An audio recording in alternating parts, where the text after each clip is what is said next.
C'est un animal que je chasse depuis mon plus jeune âge, hein. J'ai 64 ans, donc ça fait plus de 40 ans, près de 50 ans que je chasse le lapin. Je suis vice-président du club du Big Larier et Harrier, bon, le Big étant bien entendu un chien très adapté pour la chasse du lapin. Donc c'est avec ce type de chien que j'évolue régulièrement dans le cadre de mes chasses sur petit gibier. Alors on se trouve en centre Finistère. Le centre Finistère est comme le nord Finistère d'ailleurs, une région comme l'ensemble du département, très bien adaptée pour la chasse du lapin, avec du bocage, un mélange de cultures, mais aussi de secteurs de landes, de bruyères, de marais, de sous-bois. Donc autant de territoires qui sont très favorables pour le développement du lapin et l'existence de populations, on va dire, raisonnables. Je vis en très bonne intelligence avec l'agriculteur local, puisqu'il n'y a pas beaucoup d'agriculteurs sur cette commune, qui a bien compris aujourd'hui, bien sûr, que le lapin fait partie intégrante de la biodiversité. On peut se poser effectivement la question de la raréfaction des populations de lapins en France, hein, puisqu'on sait que la France est quand même globalement plutôt sinistrée et que c'est plutôt des populations fragmentées qui existent. Alors pourquoi on réussit sur un territoire comme ça? Ben, je pense parce on est à la conjonction effectivement d'avoir suffisamment de couvert végétal pour que les lapins puissent se protéger.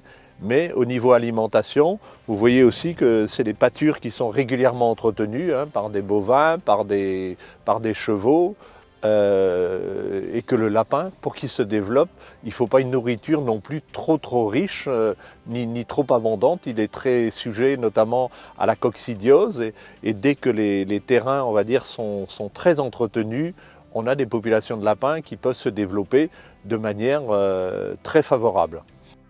Les chasseurs qu'on accuse à tort d'être responsables de la disparition de la lapin de Garenne, c'est totalement faux.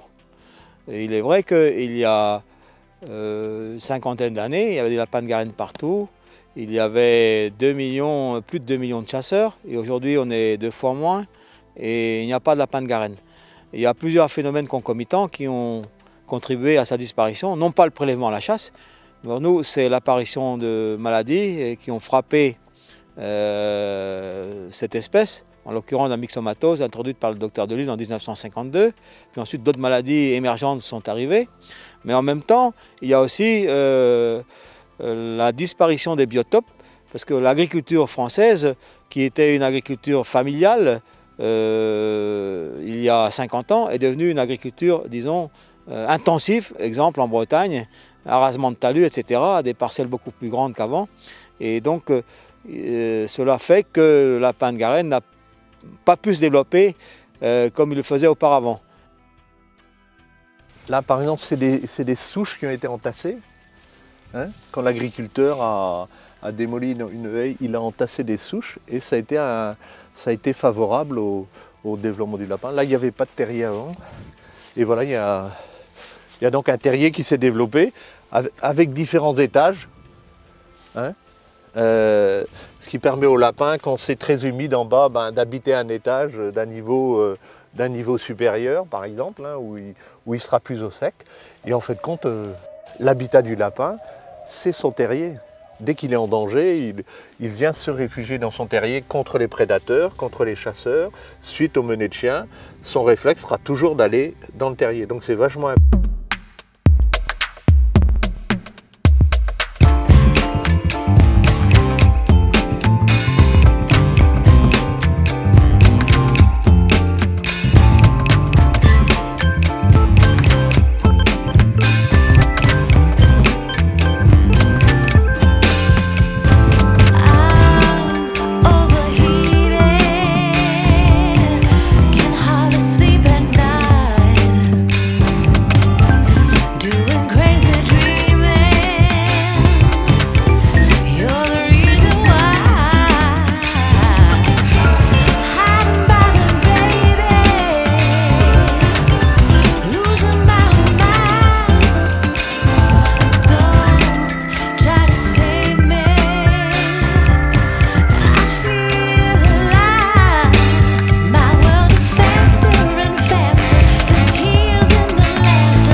Appelle!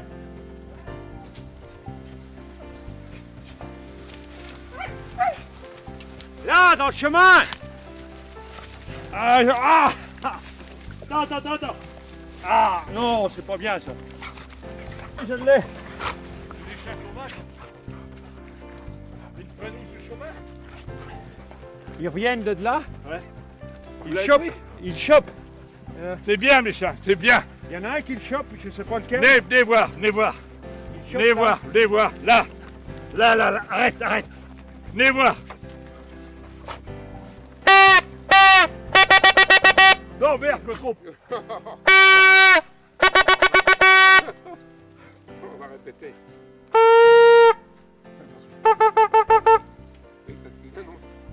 C'est bien. Venez. Il chope et il relâche. Il va dans la haie. Je croyais qu'il était dans le trou. Puis les autres, ils le reprennent là. Et puis Il t'est mouché quand même. et il avait dû le choper, choper un peu, je sais pas comment. Heureusement que t'étais là. Il est jeune celui-là parce que la tête n'est pas très carrée. Un peu quand même. Mais enfin, un lapin mâle de février, en général, c'est des gros lapins avec des têtes très carrées. Et on tue 80% de lapins comme ça en février-mars, au chien courant. Alors, on va regarder, Christophe. Un peu la même tête. Ah, dis donc, il les emmène là-bas, les lapins. Ah oui, à l'autre bout, ils les emmènent de l'autre côté. Oui, C'est un mâle. Non. Ah, non, c'est une femelle. C'est une femelle, ça. C'est une femelle. Une femelle. Oui. Et celui-là, ça doit être un bouc quand même. Le gibier, quand il est tué, moi j'aime bien le regarder, voir comment ils sont, prendre le temps. Que de tuer puis de les mettre presque à la poubelle, ça n'a pas de sens. Voir ce qu'ils sont et ce qu'on a tué. Là. Combien de mâles, combien de femelles. Oui, oui, oui. Aujourd'hui, c'est une chasse correcte. Il n'y a pas de perte. À ma connaissance, il n'y a pas de perte. On va quand même interroger les gens tout à l'heure. Mais ce qui est désolant, c'est d'avoir des lapins blessés qui vont crever, perdus pour tout le monde et qui souffrent pour rien. Alors c'est effectivement la munition qui est la plus déterminante pour le lapin et qui permet de s'adapter à la pratique spécifique que l'on va avoir dans telle ou telle région, tel ou tel biotope. Par exemple, si on tire les lapins occasionnellement à la bilbaude, très souvent les lapins vont être tirés relativement loin et là il faut prendre une cartouche avec une assez forte charge et surtout un plomb assez gros. Par exemple, en calibre 12, c'est pas mal d'utiliser plutôt une cartouche à 34 ou 36 grammes qu'une cartouche à 30 ou 32 grammes avec un plomb numéro 6 voire numéro 5, c'est-à-dire un gros plomb. Si l'on tire le lapin avec des petits chiens qui l'ont débusqué, des broussailleurs, des petits chiens courants, là le lapin, on va le tirer en général à une quinzaine de mètres. C'est intéressant d'utiliser un plomb plus petit pour ne pas l'abîmer. Par exemple du 7, éventuellement avec une cartouche dispersante. Les anciens avaient l'habitude d'utiliser le 7 croisillon, c'était la cartouche type du lapin, c'est-à-dire une cartouche avec dans la charge de grenaille de laquelle on place une petite croix qui dans les temps anciens était une petite croix en carton, qui maintenant est une petite croix en plastique, qui écarte les grains de plomb, qui disperse les grains de plomb pour élargir la gerbe lorsqu'on tire.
de les rameuter, notamment quand on fait chasser des meutes.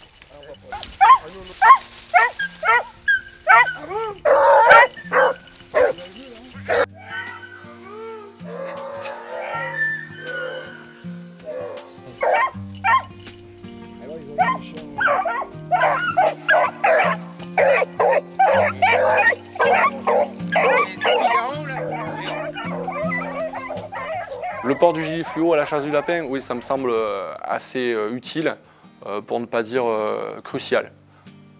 Toujours pour les mêmes raisons, hein, la visibilité quand on chasse en petit comité, surtout sur des chasses qui sont rapides, nerveuses et où on jette les coups de fusil un petit peu comme ça à l'épauler très rapidement.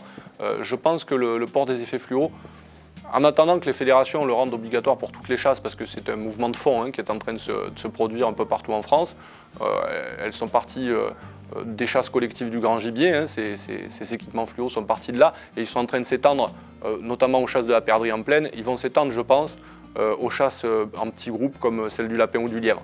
Ça me semble évident parce qu'on chasse les uns contre les autres, on chasse dans un mouchoir de poche, on tire extrêmement rapidement, et finalement on n'est pas toujours vraiment visibles les uns des autres. Donc ça me semble assez primordial. Casquette fluo à minima, casquette et gilet fluo me semble, pour des raisons de sécurité, vraiment conseillé. En gardant à l'esprit que les chasses du petit gibier, si elles occasionnent moins d'accidents mortels chaque année en action de chasse en France, occasionnent autant d'accidents quand même, d'accidents de tir.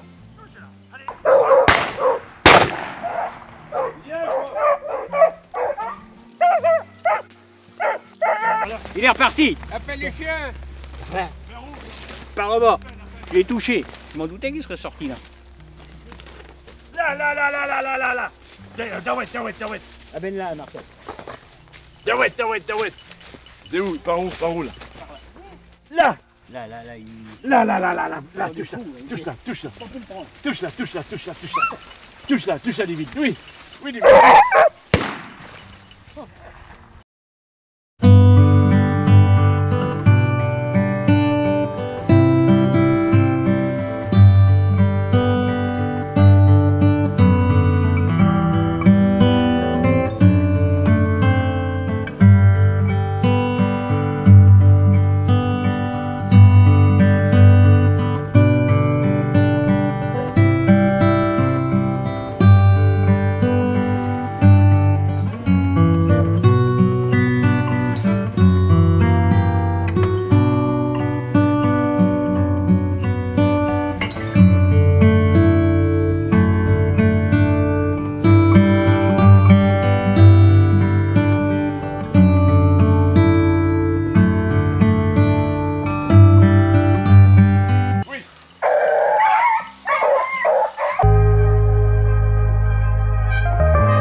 Paysage magnifique, le bord des falaises de l'Île-et-Vilaine est le théâtre de chasses endiablées. Même si les densités ont baissé, il reste encore suffisamment de lapins pour s'amuser.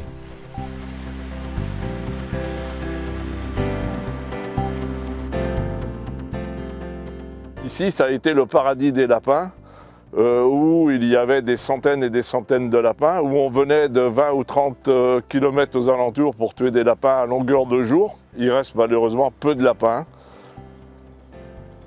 Aujourd'hui, on utilise du plan motte où la tige ne représente que la grosseur d'un bois d'allumette, contrairement au passé où en chou-fleur, ils utilisaient des plants pépinières, c'est-à-dire un plant beaucoup plus fort, beaucoup plus résistant.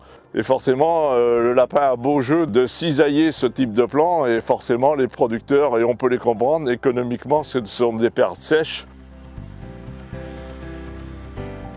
Pour chasser en falaise, il faut avoir des chiens qui sont très habitués, parce qu'il faut savoir que souvent il n'y a qu'une marche et qu'on peut avoir une dénivellation de 10 mètres à brut. Et c'est arrivé que, je pense que tous les gens qui chassent en falaise savent que malheureusement, ils ont eu des accidents avec des chiens qui sont tombés, quoi. Mais d'un autre côté, c'est très agréable de chasser en bordure de falaise parce qu'au plaisir de la chasse, on allie aussi le plaisir du spectacle. Tiens, divine, divine, divine, là, là, divine, divine, divine, divine, là, là, là, là. Là, on est dans une falaise typique, comme vous voyez, avec une pente qui est quand même très marquée. Là, né, là, bon. Là, on a là un biotope qui est encore resté très intéressant pour le lapin. Malheureusement, on n'a plus ce genre de choses sur l'ensemble de la falaise. Et parce que là, il y a moins d'arbres très hauts et la végétation est toujours bien dense.